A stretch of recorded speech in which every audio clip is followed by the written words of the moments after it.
ये कहानी शुरू होती है जापान से, जहाँ एक अपराधी पुलिस से भाग रहा होता है, लेकिन अचानक उसे दिल का दौरा पड़ता है और वहीं उसकी मौत हो जाती है। इसके बाद हमें दिखाया जाता है ऐसे बड़े बड़े अपराधी जिन्हें कानून कभी सज़ा नहीं दे पाया, और जेल में बंद अपराधी भी अचानक दिल के दौरे से मरने लगते हैं। लेकिन ये मौतें नेचुरल नहीं थी। ये सब कर रहा था एक लड़का जिसका नाम था लाइट। लाइट को एक रहस्यमयी किताब मिलती है। ये कोई साधारण किताब नहीं थी, बल्कि डेथ नोट थी। इस किताब में जिसका नाम लिखा जाए उसकी मौत कंफर्म थी, और जिस तरीके से मौत लिखी जाए वही उसकी आखिरी सांस बन जाती थी। इतना ही नहीं, ये किताब इंसानों को कंट्रोल भी कर सकती है। लाइट इस किताब का इस्तेमाल अपराधियों को मारने के लिए करने लगता है। उसका मानना था कि अगर अपराधी मर जाए तो दुनिया अपने आप बेहतर बन जाएगी। लेकिन इतनी सारी अचानक मौतों से पूरी दुनिया में डर फैल जाता है। अपराधी सहम जाते हैं, सरकार हैरान रह जाती है। कुछ लोग इसे भगवान की सज़ा मानते हैं और कुछ लोग इसे जस्ट कोइंसिडेंस मानते हैं। इन हत्याओं के पीछे खड़े शख्स ने अपने लिए एक नाम चुना है। वो नाम था कीरा। देखते ही देखते कीरा कुछ लोगों के लिए हीरो बन जाता है और ये नाम पूरी दुनिया में वायरल हो जाता है। एक दिन लाइव न्यूज़ में एक अपराधी दिखाया जाता है जिसने एक परिवार को बंधक बना रखा होता है। ये खबर लाइट भी देख रहा होता है। कुछ ही पलों बाद वही अपराधी लाइव टीवी पर मर जाता है। अब ये साफ हो चुका था कि कीरा कोई आम इंसान नहीं है। लाइट एक लॉ स्टूडेंट होता है। उसकी सबसे अच्छी दोस्त है मीसा। एक दिन लाइट मीसा को बताता है कि कैसे एक बार में अपराधी खुलेआम हंसते हुए अपने गुनाह की बातें कर रहे थे और कानून कुछ नहीं कर पाया। उसी दिन लाइट ने तय कर लिया था, अगर कानून न्याय नहीं दे सकता तो वो खुद न्याय बनेगा। तभी उसकी ज़िंदगी में डेथ नोट आती है। बारिश में भीगी सड़क पर पड़ी एक किताब जिस पर पानी की एक बूंद तक नहीं थी।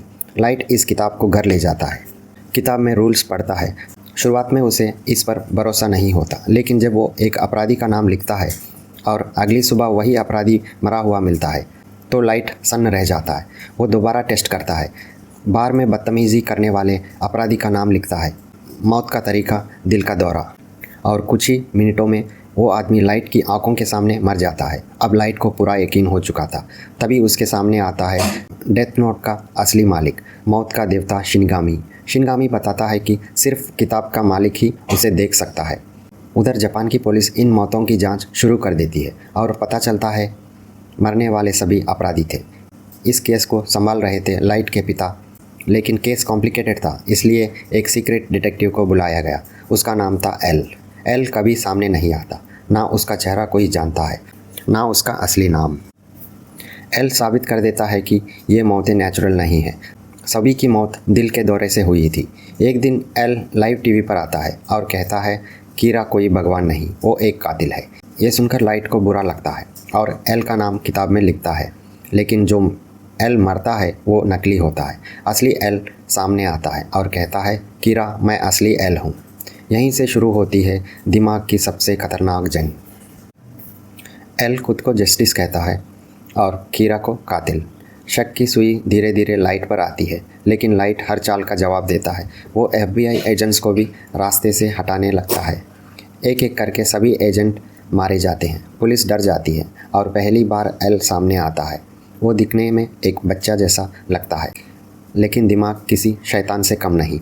इसके बाद हमें दिखाया जाता है कि उस एजेंट की पत्नी भी पति की मौत की जांच कर रही होती है। इसी दौरान उसकी मुलाकात मीसा से होती है। मीसा एजेंट की पत्नी का परिचय लाइट से कराती है। वो लाइट से कहती है कि तुम मेरा कुछ नहीं कर सकते हो, क्योंकि तुम्हें मेरा असली नाम नहीं पता। इतना कहकर वो वहाँ से चली जाती है। यह सुनकर मीसा बहुत हैरान हो जाती है और लाइट भी अंदर से काफ़ी डर जाता है, क्योंकि धीरे धीरे उसका राज सामने आने लगा। लाइट के रूम में सीक्रेट कैमरे लगाए जाते हैं, फिर भी वो सबको बेवकूफ़ बना देता है। लेकिन एजेंट की पत्नी अब भी अपने पति की मौत की तहकीकात कर रही होती है। वो एल को फ़ोन करती है और कहती है कि वो अपनी जान जोखिम में डाल रही है, लेकिन वो ये साबित करके रहेगी कि ये सब लाइट ही कर रहा है। इसी वजह से वो लाइट को एक जगह बुलाती है जहाँ उसने मीसा को बंदूक की नोक पर रखा होता है। वहाँ वो लाइट को समझाने की कोशिश करती है कि वही इन सब के पीछे है, लेकिन लाइट इस बात से इनकार कर देता है।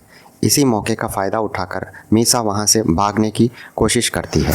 तभी एजेंट की पत्नी लाइट पर गोली चलाती है, लेकिन गलती से वो गोली मीसा को लगती है और मीसा वहीं मर जाती है। इसके बाद एजेंट की पत्नी खुद को शूट कर लेती है। वहाँ सब रिकॉर्ड हो रहा था। इसके बाद पुलिस भी वहाँ पहुँच जाती है और लाइट डेथ ऑफ गॉड को बताता है कि गर्लफ्रेंड की जान लेना भी उसकी का प्लान है। लाइट ने सिंपैथी के लिए ये सब किया था।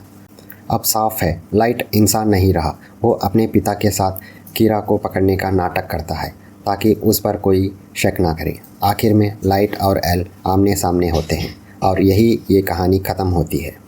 Hope you enjoyed the movie. Please like and subscribe.